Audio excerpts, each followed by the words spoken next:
Hello all, I want to talk to you today about 3 types of karateka that need to check themselves.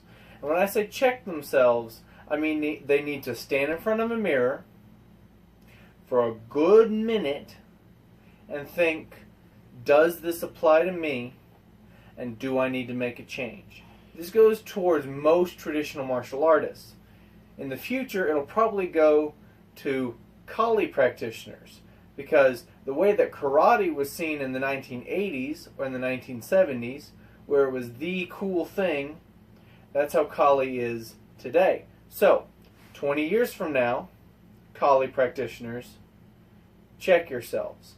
For now, keep doing what you're doing. But, as I am, you will be. As you are, I was.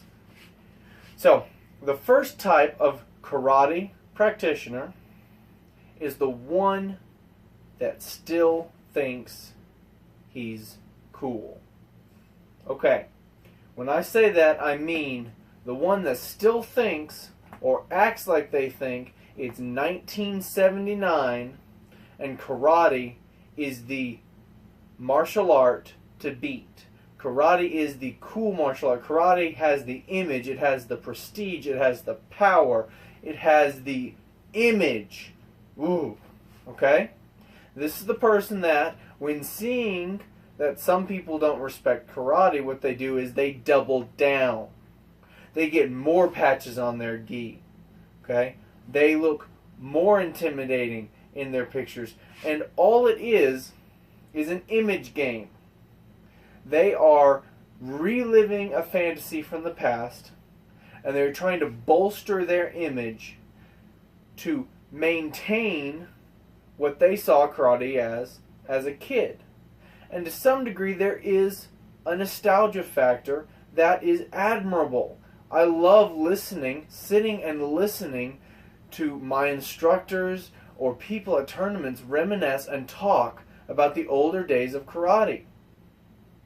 Those are not the people I'm talking about. The people I'm talking about are the ones with the umpteenth patches, with the 15 associations, with the high level of prestige, at least in their own eyes, that tries to continuously bolster that image. And that's what it is, an image.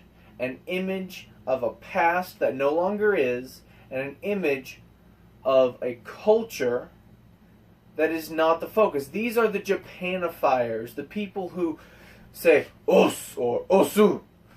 The people who do not know the English versions of the Japanese words they say, and who speak in so much jargon that no outsider knows what they're talking about. These people are enamored with the culture, and that's fine, but they derive their self-image from the culture. They derive the worth of their martial art from the culture surrounding it, and then they steep themselves in this imaginary version of Japanese or Okinawan culture mixed with the Americanized 1970s persona, and then they worship this like Wild West kind of romanticized history. Alright? The next is the one that looks at what's popular today and says, well, we do that too. Particularly with ground fighting. Okay? The martial artists that try to reinterpret techniques from kata as ground fighting techniques. These people, listen, grappling and ground fighting are both aspects of the martial arts. But, listen, grappling is a good sport. There is a lot of good martial arts in ground fighting. But ground fighting is neither the limit nor the pinnacle of martial arts. And instead of trying to be that, just try to understand what actually is in your art. Which leads me to my next point, the person who does not trust their art, the person who trusts other arts, who relies on athleticism. So this is the person who does karate katas at tournaments, who does karate sparring at tournaments, but then when they say, oh, for self-defense, I do Penjak Salat, or for self-defense, I train Kali, or, oh, for self-defense, I do Krav Maga. Listen, why do you take karate? Why?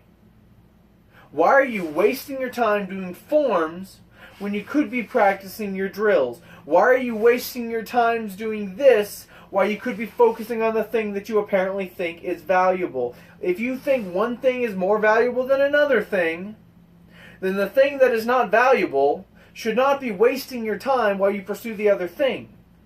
If you're not going to take the time to really study kata, and when I say study, I don't mean looking at bunkai videos, I mean doing the kata so many times, so slowly, that your body aches and your mind cries for release, but you say one more rep, and then one morning you wake up and say, oh, that's what it does. And then because you've done it so many times, you can actually do it.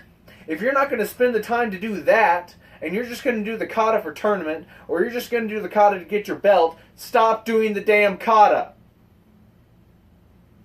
Just work on the heavy bag. Just do the drills. Just do the thing that you think is important enough to save your life, and stop wasting your time on the thing that you don't think is important. If you're not going to trust your art, don't do your art. The next, the guy that relies on athleticism. That's great. That's fine. That'll work perfectly well until you're A, 50, or B, meet someone who's a better athlete than you. Listen, my brother can go toe-to-toe with me, and he has very little martial arts experience. When I say toe-to-toe, I mean in a controlled situation. Alright? We can go back and forth, and we can have a good time, even though I have years of martial art experience, and he does not. Why is that? He is an excellent athlete, and the athleticism covers for the fault or for the lack in his martial arts. Because he does not train consistently, because that is not his focus. Whereas my focus is the martial arts. Now, it is wise to gain great strength. It is not wise to depend on it alone. So, he does pretty well right now. I do just a tiny bit better right now. 10 years from now, we will have probably increased to the same degree. Him becoming a better athlete, me becoming a better martial artist. 20 years from now, when his hips, when his knees, when his muscles start to be less than they were when in his youth, I will surpass him. He will be in excellent shape for a 40-year-old. I will probably be in less good shape for a 40-year-old. But the martial art will sustain me in a life and death situation into my old age, where his athleticism, as keen and as valuable as it is right now, will not continue to sustain him. Once I am a 70-year-old man, I cannot rely on athleticism. When you are a 60-year-old man, you cannot rely on your athleticism. You have to have a martial art that will work whether you're fat, whether you're weak in the knees, whether you're old, or if you're young and spry, it works too. If you don't have a martial art that does that and you cover for it with your athleticism, then that's probably not an effective martial art, and you need to either study what you do more or find something else to study. And then there's the guy who doesn't do it to become a better martial artist or to defend his family. He does it for the prestige. This goes back to the Japanifier, to the guy that thinks they're still that karate is still cool. Okay? This person, okay, only cares about people's perception of him.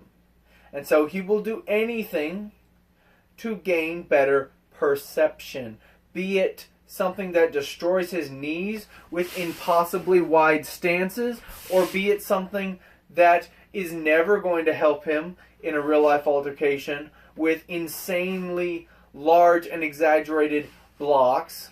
Okay? All of this comes down to not trusting your art. Okay? Or to not focusing on the art. If you are a martial artist, your focus should be on the martial and the art. Your focus should not be on the culture, though that's fine to study. Your focus should not be on the prestige, though that's fine to have. Your focus should be on the thing that you are entrusting not only your life, but the life of your family and your loved ones to, because one day you will be asked to stand in the gap. And on that day, prestige and athleticism and culture and nostalgia will fail you.